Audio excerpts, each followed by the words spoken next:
On July 28, 2016, we visited the National Purple Heart Hall of Honor in the town of New Windsor in upstate New York. Our small group was made up of Rod and Jean Ballas, Bruce and Martha Naples, and Bruce and Francine McKenty. The connection between four of these six is that Rod, Francine, Martha, and Bruce Naples were friends who graduated in 1965 from Richmond Hill High School in Queens, New York. The same high school attended by Rodney Dangerfield, Phil Rizzuto, and Cyndi Lauper, by the way. The main reason for our visit was to pay homage to the too many men and women who have lost their lives or who have been wounded defending our country. Second to that, but also very important to our group, was to pay tribute to Bruce McKenty, both a Purple Heart recipient and a past national commander of the Military Order of the Purple Heart. Bruce had donated a few personal items from his Army tour in Vietnam, and we wanted to see them in the context of the hall.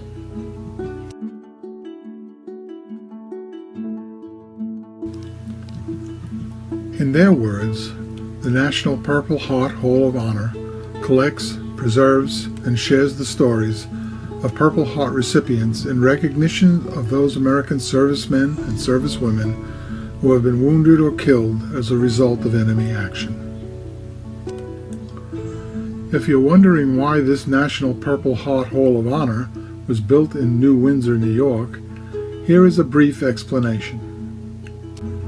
The New Windsor Cantonment State Historic Site commemorates the final encampment of the Continental Army in the closing months of the Revolutionary War.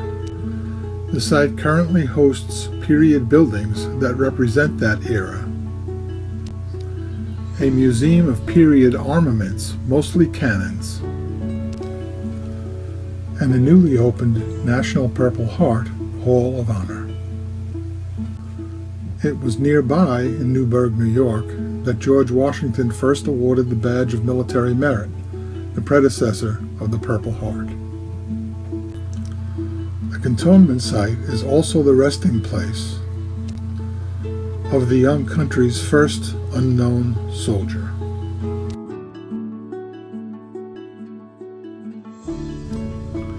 Throughout our visit, Bruce McKenty, a gifted storyteller, regaled us with his knowledge, embellishing some of the stories depicted throughout the hall.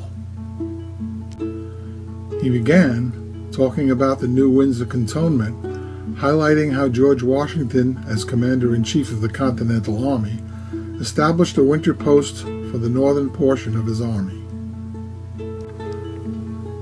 From the posting in the hall display, we learned about the war after Yorktown, considered the final chapter of the Revolutionary War.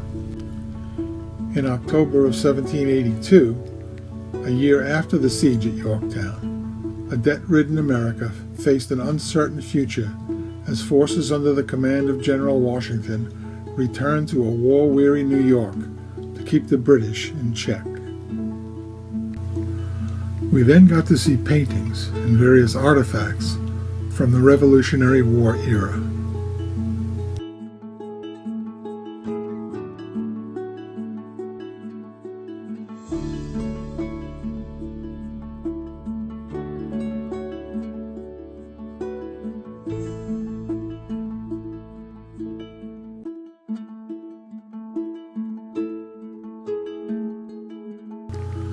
These included replicas of the Badge of Military Merit, the predecessor to the Purple Heart. As we continued our visit, we came upon displays commemorating Purple Heart recipients from all of our armed services, across wars including World War I, World War II, Korea, and Vietnam, as well as more recent conflicts in the Middle East. In one alcove, we encountered a full story and description of the Purple Heart medal itself. The posted description states that the Purple Heart includes a profile of General George Washington, his coat of arms, a white shield with 2 horizontal red bars and 3 stars, rests above, with between sprays of green leaves. The reverse side reads, "For military merit."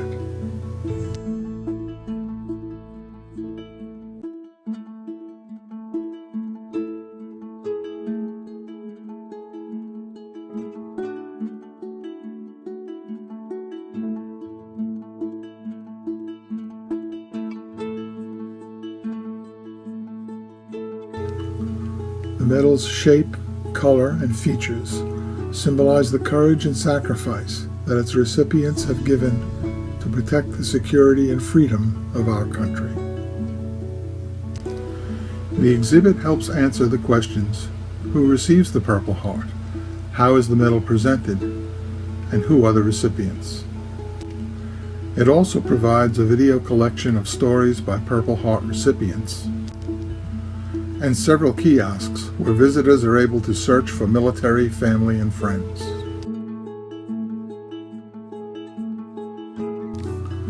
As we turned the corner, we came upon a display of items brought back from various conflicts. It is here that we got to see the items donated to the hall by Bruce McKenty. One is an SKS rifle and bayonet made by the Chinese and used by the Viet Cong in Vietnam. The other item is the helicopter flight helmet worn by then Lieutenant Bruce McKenty in Vietnam.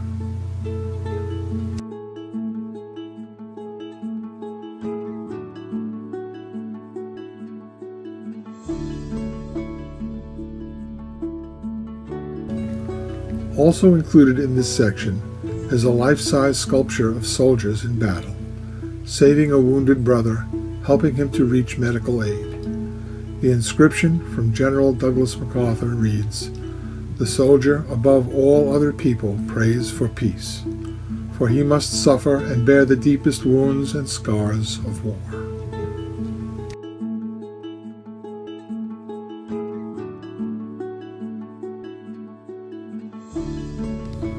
As our visit came to a close, we knew that we had gained a better appreciation for Purple Heart recipients, and we are grateful to have this National Purple Heart Hall of Honor to help us remember their sacrifices.